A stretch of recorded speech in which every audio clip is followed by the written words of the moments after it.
vou falar um pouquinho sobre as evidências que tem até agora sobre o caso Henri Borel, a criança que foi morta. Eu não vou dar a minha opinião, já que se trata de um caso muito recente e que ainda não tem um desfecho na justiça. Então eu só vou trazer as evidências que existem até agora. Henri morava com a mãe e com o padrasto e era guarda compartilhada junto com o pai da criança, a mãe e o pai. Daí Henri foi passar o final de semana com o pai e quando foi para voltar para a casa da mãe, ele começou a dar um pouquinho de trabalho, não queria voltar, enfim, voltou. O que se tem é, no dia 8 de março, de acordo com o depoimento da mãe, o primeiro depoimento da mãe, ela falou que Henri estava dormindo, colocaram ele no quarto e ela e o marido, o Dr. Jairinho, ficaram assistindo um filme na sala. Daí, Dr. Jairinho foi para lá, para o quarto dormir, tomou uns remédios fortes para dormir e foi quando ela escutou um barulho alto. Daí correu para o quarto da criança e que a criança estava deitada no chão, sem se mexer, estava sem respirar. Aí a mãe levou ele para um hospital particular no Rio de Janeiro e lá o menino já chegou sem vida. O corpo foi enviado para o IML e no IML foi constatado que a causa da morte provavelmente foi espancamento. O menino morreu em decorrência de uma hemorragia interna. Ele estava com hemorragia no cérebro, no crânio, intracraniana. Ele estava com uma hemorragia por conta de uma laceração no fígado e ele estava com várias lesões, inclusive outra laceração em um dos rins, lesões no pulmão. Ele estava muito machucado. O caso começou a ganhar mais repercussão aproximadamente na segunda semana de março, quando algumas testemunhas foram ouvidas, inclusive um ex-namorado do Dr. Jairinho, que afirma que a filha dela sofria agressões por ele, e uma ex-mulher na qual ele já tinha a espancado e ela tinha processos na justiça contra ele.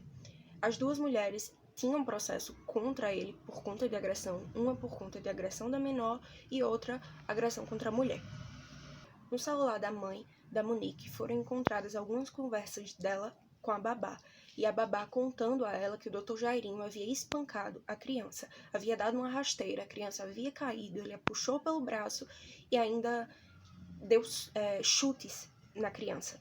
E a criança ficou reclamando de várias dores na cabeça, no corpo. Enfim, a mãe sabia dessas agressões, a babá também sabia das agressões. Agora, o que a polícia está investigando é se a babá, de alguma forma, foi coagida a não contar.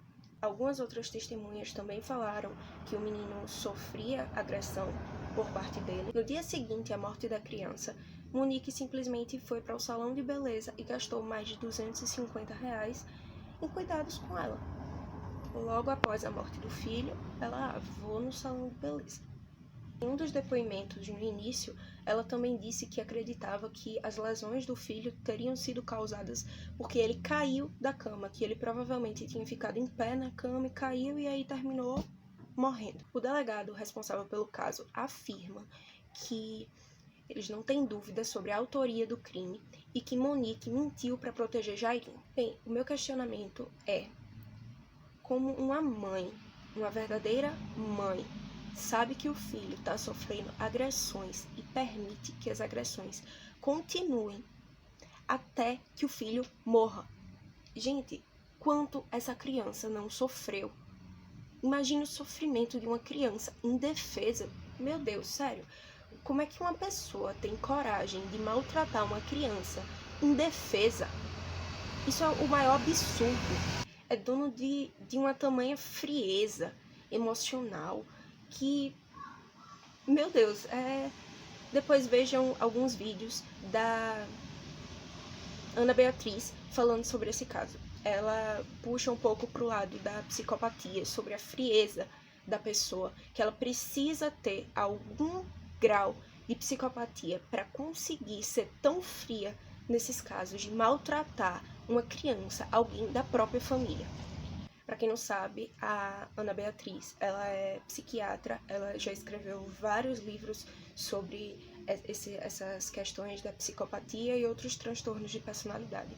Ela é assim, ela tem uma mente incrível, brilhante para esse lado da psicopatia. Ela fala muito sobre isso e ela fala realmente que existem muitos psicopatas por aí na sociedade que simplesmente a gente tem que saber conviver e saber identificar. Inclusive, muitos dos psicopatas estão dentro da própria família. Essas foram as informações. Eu não vou dar totalmente a minha opinião sobre isso, até porque o caso não terminou. A gente não tem um fechamento completo disso. Eu acho que a gente tem que falar, até porque esse é um menino e quantas crianças sofrem violência dentro de casa, quantas crianças estão nesse tipo de situação e não é denunciado e elas estão sofrendo e termina que também perdem a vida. Daí eu acho interessante falar sobre, eu acho interessante até como uma forma de alertar para que as pessoas tenham mais sensibilidade em observar dentro das suas casas, as pessoas também, as mulheres principalmente. Gente, se liguem nos homens que vocês colocam dentro da sua casa para conviver com os seus filhos. Se fosse só você, você era totalmente responsável por você. Mas também tem uma criança junto, outra vida. Tomem cuidado com quem vocês colocam dentro da casa de vocês. E bem, isso é uma forma de alerta, é uma forma de chamar atenção para esse caso, é uma forma de pedir justiça. Porque esse menino sofreu, não sofreu pouco, e é necessário justiça para esse caso.